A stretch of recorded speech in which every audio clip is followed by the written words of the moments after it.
আজকে যে বিষয় আলোচনা করব সেটা হচ্ছে যে পৃথিবীর কিছু বিজ্ঞানী দিয়ে নিয়ে আলোচনা করব এবং এটি এই সিরিজটি আমি শুরু করেছিলাম বেশ কিছুদিন আগে, কয়েক সপ্তাহ আগে। তো এই সিরিজে আজকে হলো তৃতীয় পর্ব। আর আজকে হচ্ছে আমি যে বিজ্ঞানী নিয়ে আলোচনা করব। আহ, তার তার আগে আমি কিছু কমেন্ট করে নিচ্ছি। ভাইরা আমাদের ডেডিকেশন রিমার্কেবল, শুভ সন্ধ্যা। হ্যাঁ, ধন্যবাদ শুভ সন্ধ্যা ব্লু স্কাই ভাইকে এবং আরো যারা শুনছেন আজকে আমাদের লাইভ, সবাইকে শুভেচ্ছা, স্বাগতম। আশা করছি সবাই যুক্ত হবেন। আমাদের যুক্ত হওয়ার লিঙ্কটি কমেন্টে আছে পিন করা, এবং কিছু যুক্ত হতে চান এই কমেন্টে ক্লিক করলে পরে যুক্ত হতে পারবেন। তো এখানে আমি বলে রাখছি যে আজকে যে বিশেষ পর্বটি আমি করছি, তার আগের দুইটি পর্ব আমি করেছিলাম। আমি অ্যারিস্টটলকে নিয়ে, কোপারনিকাসকে নিয়ে এবং আর্কিমিডিস। তো এরই ধারাবাহিকতায় আমরা আরেকটি পর্ব করছি বিশ্বের শ্রেষ্ঠ বিজ্ঞানী, এবং তাদেরকে নিয়ে আমাদের আজকের পর্ব থাকবে। আর সেই সাথে উন্মুক্ত আলোচনা থাকছে। আপনারা যদি উন্মুক্ত আলোচনায় অংশ নিতে চান এবং আমরা বিজ্ঞান মনস্কতার উপরে, বিজ্ঞান মনস্ক হওয়ার জন্য আমরা এইখানে এমফাসাইজ করি যে আপনারা বিজ্ঞান মনস্ক হন। মানে বিজ্ঞান মনস্ক বলতে যেটা বোঝায় কুসংস্কার দূর করা এবং ধর্মান্ধতা থেকে বেরিয়ে আসা, আর বিজ্ঞান ভিত্তিক মানসিকতা তৈরি করা। অর্থাৎ যুক্তি, তথ্য, প্রমাণের ভিত্তিতে আমরা যাতে সমস্ত কিছু জীবনযাপন করি, জীবনের প্রতিটি ক্ষেত্রে আমরা এটাকে প্রয়োগ করি, অ্যাপ্লাই করি, যাতে আমাদের জীবনটা বিজ্ঞান ভিত্তিক হয়। তো বিজ্ঞান মনস্কতা বলতে আমি এমন বলি না যে আপনাকে বিজ্ঞানী হতে হবে বা বিজ্ঞান চর্চা করতে হবে, সেটাও না। এটা হচ্ছে একটা মাইন্ডসেট, একটা মানসিক অবস্থান, যেটা আপনি বিজ্ঞান দ্বারা বিচার করবেন, বিজ্ঞানের যুক্তিতে আপনি বিচার করবেন এবং সেইটার উপর ভিত্তি করে জীবনযাপন করবেন। তাহলে আপনার জীবনের সব ক্ষেত্রে দেখবেন যে সুফল পাচ্ছেন। আপনি যদি যুক্তি দিয়ে চিন্তা করেন, ভালো খারাপ এবং উচিত অনুচিত প্রতিটা জিনিসই যুক্তি দিয়ে বিচার করলে পরে আপনার ঠকার সম্ভাবনা কম। হ্যাঁ, সুস্থ জীবন এবং অন্ধবিশ্বাস থেকে বেরিয়ে আসলে পরে জীবনটা বেটার একটা লাইফ আপনি লিড করতে পারেন। তো এই কারণে আমাদের আমরা এইটার পক্ষে কথা বলি।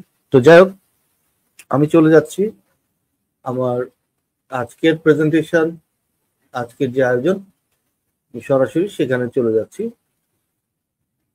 তো সেটা হচ্ছে আজকে হলো পৃথিবীর শ্রেষ্ঠ বিজ্ঞানী।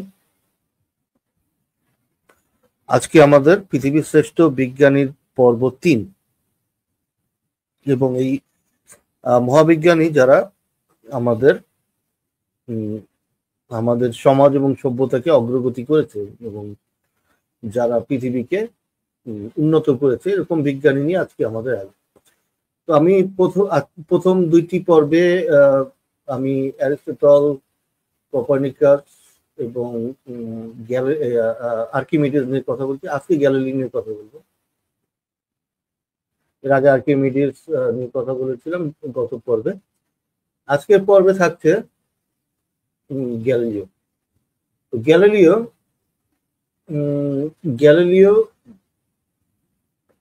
যে বিজ্ঞানী, অসাধারণ একজন বিজ্ঞানী ছিলেন। আমরা সবাই জানি তার টেলিস্কোপ যে আবিষ্কার করেছিলেন উনি, এইটাই ছিল ওনার একটি মূল অবদান ছিল। টেলিস্কোপ এবং জ্যোতিষবিজ্ঞানে পর্যবেক্ষণে ওনার অসাধারণ অবদান রেখেছেন এবং শনি গ্রহের বলয়, বৃহস্পতির উপগ্রহ ইউরোপা আবিষ্কার করেছিলেন এবং গতিসূত্র, গতিবিদ্যা নিয়ে এবং ম্যাথামেটিক্যাল প্রচুর ওনার অবদান আছে গণিত শাস্ত্রে। তো ওনার জন্ম হয়েছিল 1564 সালে, মৃত্যু হয়েছে 1642 সালে ইটালির পিসা শহরে, পিসা নগরীতে ইটালিতে জন্ম। তো এরপর ওনার শিক্ষা হয় প্রথমে ওনার বাবা ছিল একজন মিউজিশিয়ান এবং মা ছিল একজন হাউসওয়াইফ। তো ওনার যে শিক্ষা, প্রথমে ওনার বাবা চেয়েছিল উনি ক্যাথলিক চার্চের যাজক হবেন, তো এই কারণে ওনার শিক্ষা শুরুতে ক্যাথলিক চার্চে ওনাকে পাঠান। পরবর্তীতে ওনার বাবা ডিসাইড করেন যে ওনাকে ডাক্তার বানাবে, তো ডাক্তার বানানোর জন্য পিসা বিশ্ববিদ্যালয়ে ভর্তি করেন এবং ওনাকে ডাক্তার বানানোর জন্য তালিম দেওয়া শুরু হয়। কিন্তু ওনার বেশি ঝোঁক ছিল গণিত এবং পদার্থবিজ্ঞানে। আর ওনার লেখাপড়া খুব বেশি কন্টিনিউ হয়নি, কারণ অভাবের কারণে উনি সাধারণ শিক্ষা গ্রহণ শেষ করে পিসা বিদ্যালয়ে ভর্তি হওয়ার পর লেখাপড়া বন্ধ করে দিতে হয়, কারণ ওনার বাবা মা ওনার লেখাপড়া কন্টিনিউ করতে পারেনি। 1589 সালে 89 খ্রিস্টাব্দে গ্যালিলিও পিসা বিশ্ববিদ্যালয়ে অধ্যাপনার একটি সুযোগ পান। উনি ওখানে গণিত পড়ানো শুরু করেন। পিসা বিশ্ববিদ্যালয়ে উনি গণিতের শিক্ষক হিসেবে নিযুক্ত হন। এরপর জ্যামিতি এবং বলবিক বিদ্যা, জ্যোতির্বিদ্যা এইসব বিষয় উনি 610 সালে ওখানে অধ্যাপনা শুরু করেন। তো 1610 সালে উনি ওখানে শিক্ষক হিসেবে নিযুক্ত হন। তো ওনার জ্ঞান, তৎকালীন যে প্রচলিত জ্ঞান ছিল অ্যারিস্টটল বা তার আগের যে জ্ঞান ছিল সেটার সাথে কনফ্লিক্টিং ছিল, এর সাথে সাংঘর্ষিক ছিল। তো উনি ওই যে সূর্য কেন্দ্রিক সৌরজগতের পক্ষে ছিলেন, কিন্তু ওই সময় এটা ওই সময় যে চার্চ যারা ধর্মগুরু এবং ওই সময়কার পণ্ডিতরা কিন্তু এটার ওই অ্যারিস্টটলের ধারণার পক্ষে ছিল, উনি ছিল বিপক্ষে। তো এই কারণে ওনাকে পিসা বিশ্ববিদ্যালয় থেকে পদত্যাগ করতে হয়, কিন্তু খুব বেশি দিন অপেক্ষা করতে হয়নি। পিসা থেকে পদত্যাগ করার পর উনি আরেকটি বিশ্ববিদ্যালয় অধ্যাপনা শুরু করেন। পিসার পদ হারানোর পর উনি চলে যান ইতালির পাদুয়া বিশ্ববিদ্যালয়। পাদুয়া বিশ্ববিদ্যালয় উনি পদার্থবিজ্ঞানে প্রচন্ড রকমের ওনার যে নৈপুণ্য, দক্ষতা উনি প্রদর্শন করেন ইটালিতে। তো পাদুয়া বিশ্ববিদ্যালয়ে উনি এই পৃথিবীর গতিবিধি এবং গণিত শাস্ত্রে দক্ষতা প্রদর্শন করেন, এখানে তিনি খ্যাতি অর্জন করেন। এরপর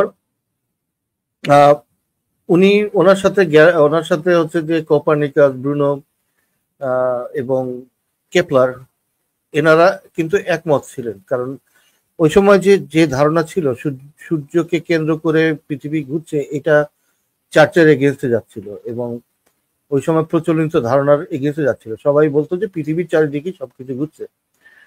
তো গ্যালিলিও, কোপারনিকাস, ব্রুনো, কেপলার এরা সবাই একমত যে পৃথিবীকে নয়, সূর্যকে কেন্দ্র করে সমস্ত গ্রহ ঘুরছে। তো এটা হচ্ছে যে চার্চ এটা পছন্দ করেনি। ওই সময় চার্চ অত্যন্ত শক্তিশালী ছিল। তো তারা বলতো যে তোমরা কোপারনিকাসকে সমর্থন করো না, যারা কোপারনিকাসকে সমর্থন করবে তাদেরকে শাস্তি দেওয়া হবে, এটা চার্চ ঘোষণা দিয়েছিল।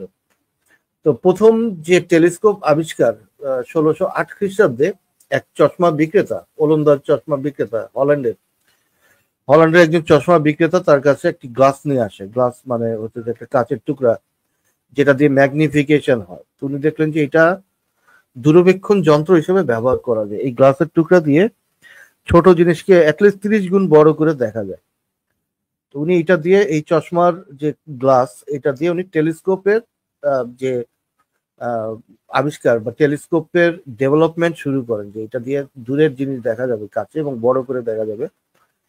হ্যাঁ, তো এই চশমার কাজ দিয়ে উনি প্রথমে টেলিস্কোপের ডেভেলপমেন্টটা শুরু করেন এবং এই যন্ত্রের এই বছরই সে এই যন্ত্রের নির্মাণ কাজ শুরু করেন এবং উনি টেলিস্কোপের আবিষ্কার করেন এই গ্লাস থেকে, চশমার গ্লাস থেকে।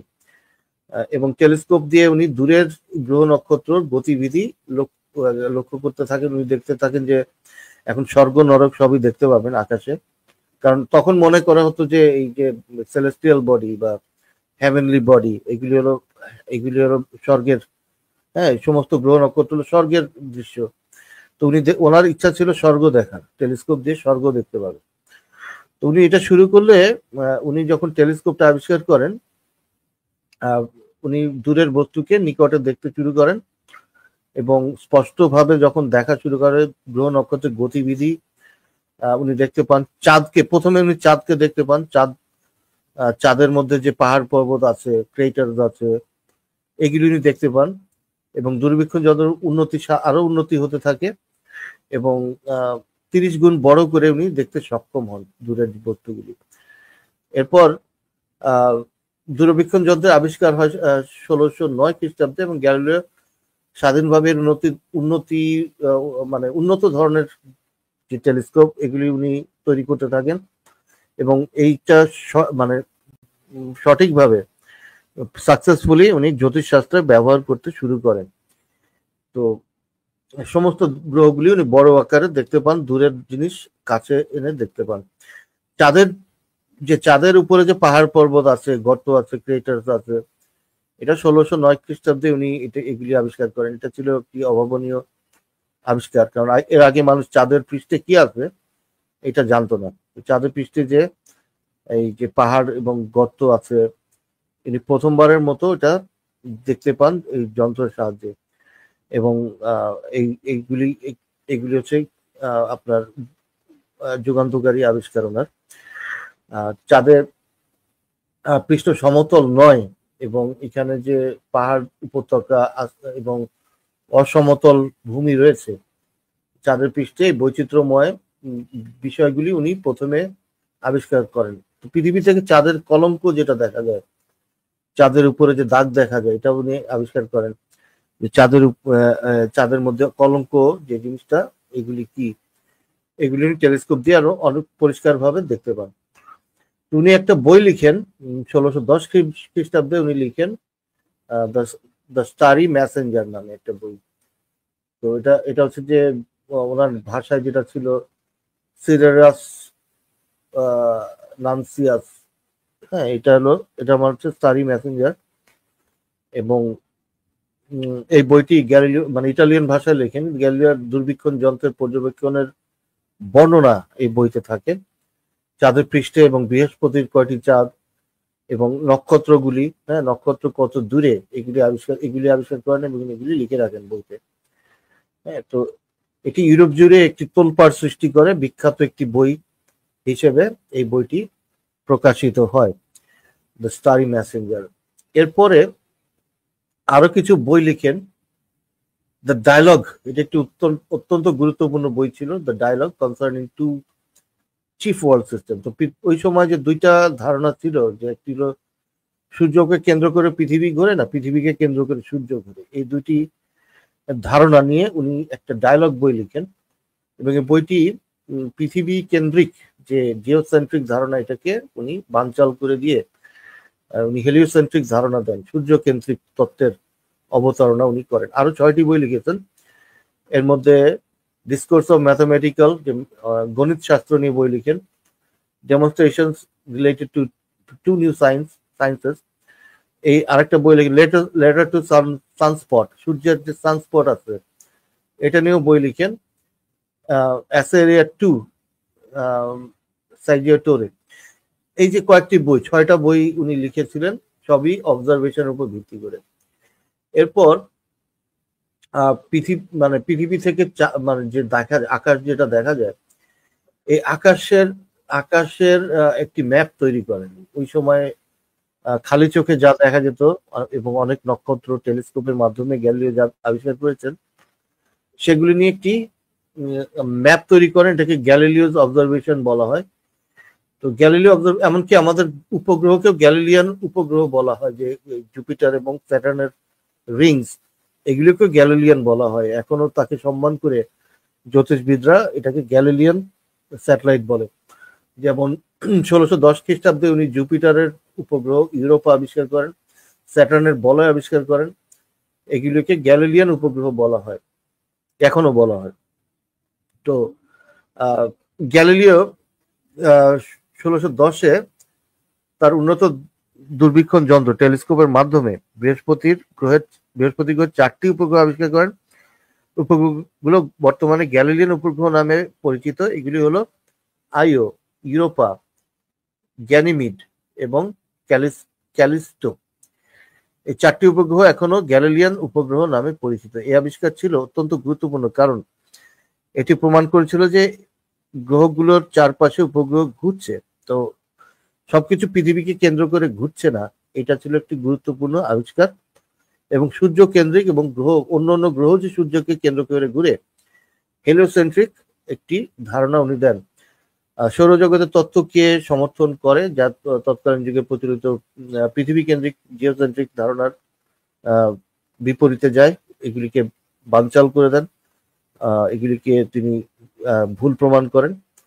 উনি কোরআন এবং বাইবেলকে ভুল প্রমাণ করেন যে পৃথিবীকে কেন্দ্র করে নয়, সূর্যকে কেন্দ্র করে সব ঘুরছে। গ্যালিলিও আবিষ্কার জ্যোতির্বিজ্ঞানের ক্ষেত্রে একটি বৈপ্লবিক পরিবর্তন নিয়ে আসে, বিপ্লব আনে।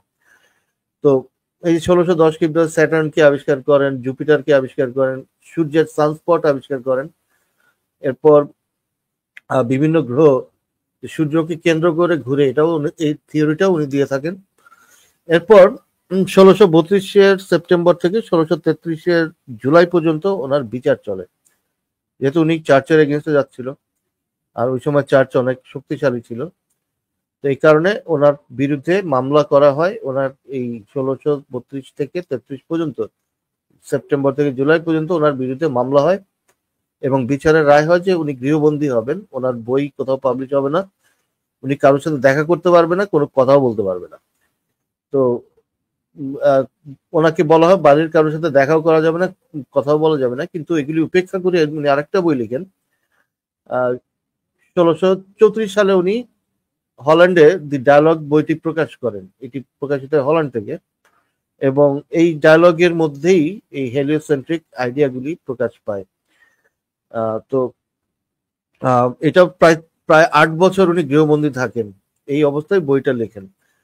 এবং ওনার যে মেইন যে ছিল, ওনার বিরুদ্ধে যে মেইন নালিশগুলি ছিল, যে কোপার্নিকাস তত্ত্ব সমর্থন করা, চার্চের বিরোধিতা করা এবং ধর্মকে চ্যালেঞ্জ করা। তো এটা একটি মাইল ফলক, যে ধর্ম এবং বিজ্ঞানের যে সংঘর্ষ। এবং ওই সময় বিজ্ঞানের চর্চা করতে গেলে কেউ যদি ধর্মের সাথে সাংঘর্ষিক হতো, তাকে হত্যা করা হতো। যেমন ব্রুনোকে হত্যা করা হয়েছিল, পুড়িয়ে মারা হয়েছিল, চার্চের লোকরা ব্রুনোকে পুড়িয়ে মেরেছিল চার্চের বিরোধিতা করার জন্য। গ্যালিলিওর বিরুদ্ধেও একই রকম অভিযোগ আনা হয়, যে সে কোপার্নিকাস তত্ত্ব সমর্থন করে, চার্চের বিরোধিতা করে, এই জন্য ধর্মীয় অনুভূতিতে আঘাত লাগে। তো তিনি একে ধরে কোরআন হাদিস সবকিছুকে ভুল প্রমাণ করে দেয়, বাইবেলকে ভুল প্রমাণ করে দিয়ে তার তত্ত্ব দিয়ে তিনি বলেন যে পৃথিবী কেন্দ্রিক নয়, সব সূর্য কেন্দ্রিক সৌরজগৎ। তো গ্যালিলিও গৃহবন্দী হওয়ার 8 বছর প্রায় গৃহবন্দী হয়ে যায় এবং উনি অসুস্থ হয়ে যান, এবং এই গৃহবন্দী অবস্থায় তার ডায়ালগ বইটি লেখেন। এরপরে এই বইটিও নিষিদ্ধ করা হয় ইটালিতে। এবং গ্যালিলিও এই ঘটনাটি একটি ঐতিহাসিক ঘটনা, কারণ বিজ্ঞান এবং ধর্মের সংঘর্ষ এটি একটি প্রতীক, যে ধর্মের সাথে বিজ্ঞান যে একটি সাংঘর্ষিক অবস্থায় আছে।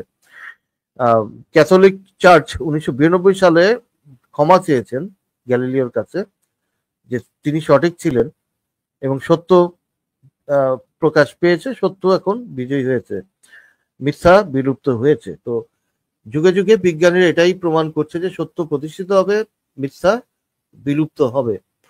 তো ক্যাথলিক চার্চ 92 সালে গ্যালিলিওকে সম্মান করে তার যে ভুল, মানে তাদের যে ভুল হয়েছিল সেটা স্বীকার করেছে।